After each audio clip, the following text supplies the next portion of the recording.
In a quiet corner of West Virginia sits a town so small that most people recognize each other by name. Star City is the kind of place where serious crime is rare, doors are left unlocked, and parents don't expect the unthinkable. That sense of safety made what happened in the summer of 2012 all the more devastating. This is the story of Skylar Neese.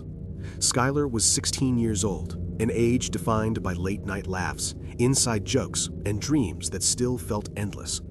She attended University High School in nearby Morgantown and worked part-time at a local fast food restaurant, known by coworkers as reliable and upbeat. At home, her parents described her as affectionate, energetic, and full of laughter. Skylar had a giggle people remembered. She was the type of kid who lit up a room without trying. One of the most important people in Skylar's life was her best friend, Sheila Eddy. The two met when they were just children and grew up nearly inseparable. Skylar's parents welcomed Sheila into their home so often that she felt like part of the family. Sleepovers were constant. Car rides, shared secrets, and endless conversations filled their teenage years. There was no reason, none at all, to suspect that this friendship would ever turn dark. That changed when Sheila met another girl named Rachel Schoaf. Rachel was outspoken, intense, and confident. When Sheila and Rachel became close, the dynamic shifted. Eventually, all three girls formed a tight-knit trio, referring to themselves as the Three Musketeers. At school, they were rarely seen apart. Online, they posted selfies and videos like any other group of teenagers, documenting what looked like a normal, happy friendship. But behind the scenes, cracks were forming. As time went on, Sheila and Rachel grew closer to each other than they were to Skylar. Their behavior became riskier. They experimented with alcohol, drugs, and rebellion, things Skylar was less comfortable with. Tension quietly built, even though the girls continued spending time together. To outsiders, nothing seemed wrong. To Skylar, these were still her best friends, people she trusted completely. Then, on the night of July 5th, 2012, Skylar climbed out of her bedroom window and into a car, believing she was heading out on just another harmless late-night drive. She never came home. By morning, a closed bedroom door and an unanswered phone call would unravel the sense of safety that Star City had relied on for generations. And soon, an entire community would realize that the greatest danger hadn't come from a stranger, but from the people Skylar trusted most. But when investigators reviewed grainy security footage from that night, one detail raised a terrifying question. Was Skylar ever supposed to come back at all? When Skylar's parents woke up on the morning of July 6th, nothing immediately felt wrong. Her bedroom door was closed, and like most parents of a teenager, they assumed she was sleeping in. They left for work without disturbing her, believing the day would unfold like any other. By the afternoon, that assumption began to crack. Skylar hadn't called, she hadn't texted, and she hadn't posted online, something that was completely unlike her. When her father checked her room more closely, he noticed the window was slightly open. Outside, beneath the window, sat a small stool. It didn't take long to piece together what had happened. Skylar had snuck out sometime during the night. At first, her parents tried to stay calm. Sneaking out wasn't ideal, but it wasn't unheard of. Skylar had a part-time job that evening, and she had never once missed a shift. They figured she'd show up, apologize later, and life would move on. Then the phone rang. It was her workplace, asking if Skylar was still coming in. That moment changed everything. Panic replaced patience. This wasn't normal. Skylar was dependable to a fault. Something was wrong. Her parents immediately began calling friends and family, hoping someone had seen her or heard from her. No one had, until Sheila Eddy called. Sheila explained that Skylar had come out with her and Rachel the night before. According to her story, the three girls went for a drive, talked, and smoked a little.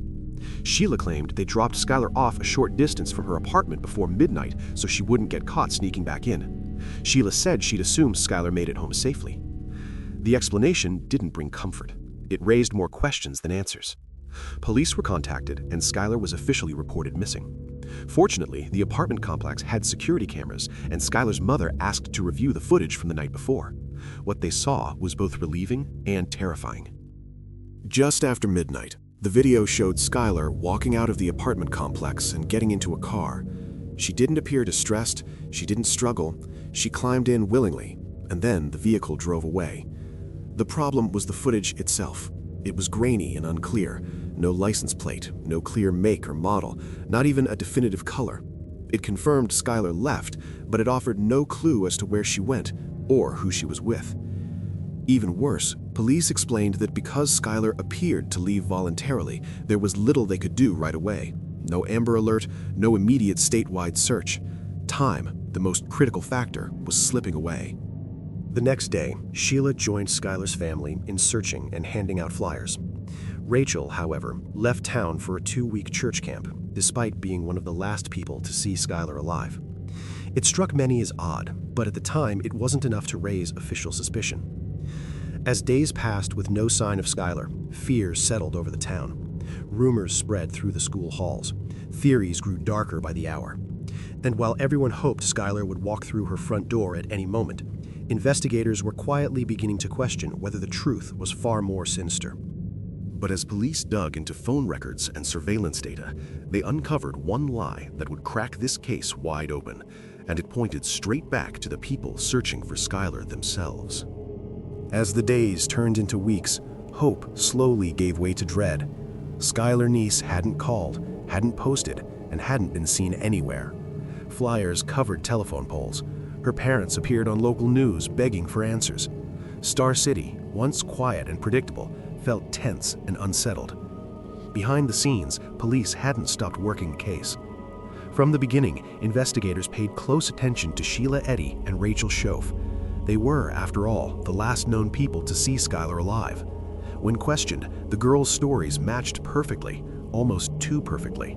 They claimed they picked Skylar up, drove around Morgantown, smoked, talked, and dropped her off. Every retelling sounded rehearsed, but without evidence to contradict them, police had little choice but to keep listening. What officers didn't tell the girls was that they were quietly digging deeper. Cell phone data became the turning point. When investigators reviewed location pings from Sheila and Rachel's phones on the night Skylar disappeared, something didn't add up. The phones didn't place them in Morgantown at all. Instead, they showed the girls had traveled roughly 20 miles away, crossing into Blacksville, West Virginia. This directly contradicted everything they had said. Police moved carefully. Rather than confront the girls immediately, they began gathering proof. Surveillance footage from stores and businesses in Blacksville confirmed it. Sheila and Rachel had been there that night. The lie was no longer a theory, it was a fact. Still, law enforcement kept this discovery quiet. They informed Skylar's parents but asked them not to reveal the information publicly. The goal was simple: apply pressure and watch what happened. And the pressure worked. On social media, Skylar's parents began posting messages aimed indirectly at the girls, pleas for honesty, reminders that lies always surface. Community members followed suit. Comments, messages, and speculation flooded in. Slowly, the calm masks Sheila and Rachel had worn began to crack. Rachel, in particular, seemed unable to handle the weight. Friends and family noticed her behavior growing erratic. She became emotional, withdrawn, and unpredictable. At times, she appeared paranoid, as if she were waiting for something to collapse. Police then asked both girls to take polygraph tests. Sheila agreed and took the test without incident, though the results later showed deception. Rachel never even made it inside. On the way to the testing facility, Rachel suddenly panicked. She jumped out of the car and ran, her parents chasing after her. What followed was chaotic, screaming, physical resistance, and an emotional breakdown so severe that she had to be hospitalized and placed under psychiatric observation. When Rachel was released, she wasn't taken home. She was taken straight to the police station. According to investigators, the moment she sat down, she didn't hesitate. Her first words weren't questions, they weren't denials, they were a confession. "We stabbed her." At that moment, everything changed. But while Rachel was finally telling the truth, Sheila was still living her life as if nothing had happened, and the police were about to use that silence against her in a devastating way. After Rachel's confession, police moved quickly, but quietly.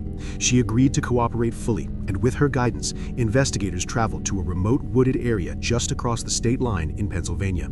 It was a place the girls had been to before, far from streetlights, homes, or passing cars. Isolated, familiar. There, hidden beneath branches, leaves, and forest debris, they found Skylar Neese's remains.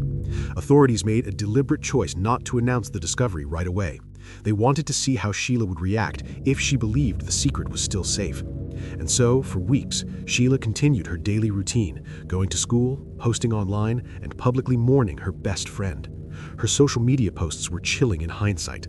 Messages about missing Skylar, tweets saying she'd always love her, statements claiming heartbreak and confusion. To anyone watching from the outside, she appeared devastated. To investigators, it looked like performance. Meanwhile, Rachel detailed what truly happened that night.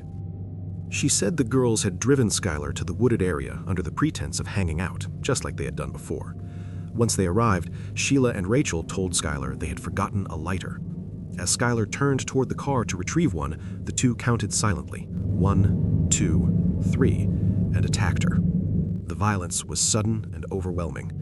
Skylar fought back. She screamed. She tried to escape, but she was outnumbered and unarmed. Rachel admitted that between the two of them, they stabbed Skylar dozens of times until she stopped moving. The brutality of the attack shocked even seasoned investigators. Afterward, they attempted to dig a grave, but couldn't break through the hardened soil. Instead, they covered Skylar's body with sticks, leaves, and dirt, hoping nature would hide what they had done. The girls hadn't acted on impulse. They came prepared. They brought extra clothes, cleaning supplies, a shovel, knives concealed under their clothing. After the murder, they washed themselves in a nearby creek, changed outfits, and drove away as if the night had been nothing more than another teenage joyride. Months later, this preparation would become one of the most damning aspects of the case. It proved planning, intent, and cold calculation. What haunted investigators most was the motive. When asked why they killed Skylar, Rachel's answer was disturbingly simple. They didn't like her anymore. No argument, no final fight, just resentment, jealousy, and a desire to be free of her presence. Some believed Skylar may have discovered secrets about their relationship that they feared would be exposed, but neither girl ever fully admitted it. By the time police arrested Sheila, evidence had piled up. Blood traces in her car, Rachel's confession, and months of lies unraveling all at once.